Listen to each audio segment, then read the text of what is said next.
Hey guys, Movie Junkie for Life here, and this is going to be my review of Wonder Woman. Directed by Patty Jenkins and starring Gal Gadot, Connie Nielsen, Danny Houston, David Houston, I might have that wrong, David Thilwis, sorry, Robin Wright, Chris Pine, and a slew of others. Wonder Woman tells the story of Princess Diana of Themyscira.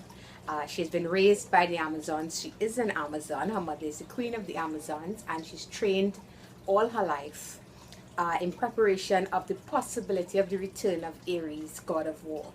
Until one day, a man crash lands on her island, or I should say in the water, and she rescues him, only to find out that there is a war to end all wars going on outside of the of Themyscira's borders or barriers, if you want to call it that. And she decides she can't stand by; she has to fight. So Wonder Woman. Now, I've been so excited for this movie, yet so afraid because let's face it, DC's track record isn't good. While they have given us movies like Batman Begins and so forth, I look at that as Christopher Nolan gave me that. DC gave me Man of Steel, Batman vs. Superman, Suicide Squad, and those are less than stellar films. They all have their merits, but they are all just okay movies. And I was praying that this movie, especially for the fact that it's a female driven superhero movie, and I wanted to prove some naysayers wrong, that it could work. So, did it work? Resoundingly, yes, it did. Wonder Woman is a fantastic film. So, let's get into it. First of all, visually, this is one of the best looking DC movies I have ever seen. It's right up there. I mean, including the Marvel movies, it's up there. It's definitely up there. This is a bright, colorful movie when it needs to be. The colors are dulled down when it needs to be. If it's like a war scene or foggy old London, that sort of thing. But they never make the movie feel washed out, which, tends to make you feel emotionally drained watching a film. The way that Batman v Superman and Man of Steel had a very washed out quality. Here we get those bright, vibrant colors. We get to see the beauty of Themyscira, the ugliness of war, and everything else in between. The soundtrack is also one of the best I've heard in a while.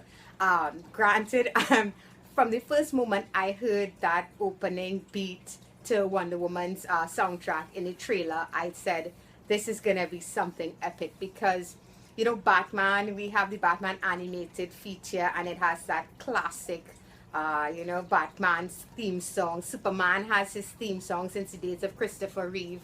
So I was really blown away at what they came up with for Wonder Woman, and it works so well, and it wasn't just the theme song. Overall, the soundtrack does what it's supposed to do. It evokes emotion when it's supposed to. It doesn't overwhelm when it's not supposed to.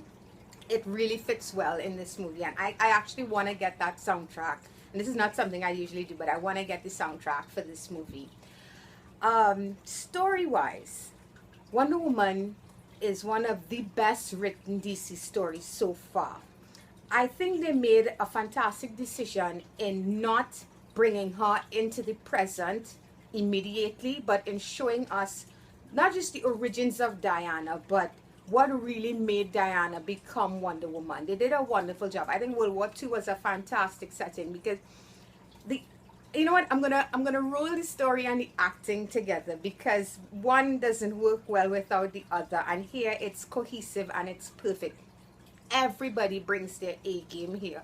Even with the kind of corny Themyscirian accents, it never felt out of place.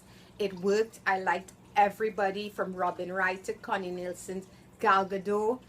She blew me away as Diana because she managed to be vulnerable yet strong, smart yet naive, sweet yet driven. She is the type of hero that's how you're supposed to be. She's fleshed out. She's not just brooding all the time, angry all the time, sad all the time. This is a completely fleshed out whole character. She's a person and she's a superhero. We get all of that.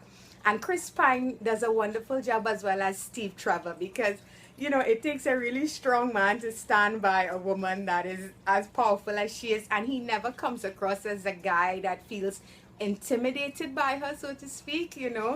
He's there to support. He's doubtful of a lot of the things he's seeing and hearing, but his faith in her is there. He's definitely playing the guy from that era perfectly too, because he does, try to pull the macho man stuff here and there, but he knows his weaknesses when it comes to her, and yet he's also her strength. They worked really well together. And that's the thing about the story that I enjoyed as well, because this is a movie that isn't all loud and explosions and actions all the time. It has maybe 3 large action sequences in this film, all very, very well done. Even though the last one was very CGI heavy, my absolute favorite was the Themyscirian battle, the first one. And the middle one was also really, really epic. The third one, it's fine, but it's very Batman versus Superman versus Doomsday, that type of look. But back on track. Story-wise, guys, the story is really well done. The characters are very fleshed out.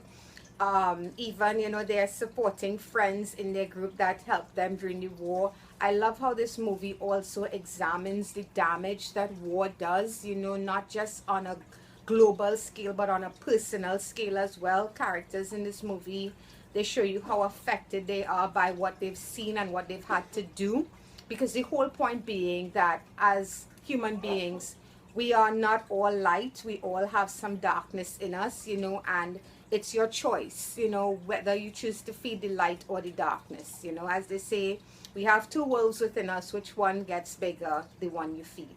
So this movie examines all of that, and yet still manages to be funny, action, superhero film that I just loved. Now, it's not a perfect film. The villains did feel a little bit, for want of a better word, underdeveloped. I wish we had spent a little more time getting to know Ares. Then again, he is the god of war. I don't know how much development is really necessary, but that's all he really was. I will say this though, his reveal, I kind of thought I had it figured it out, and then I doubted myself and turned out I did have it figured it out.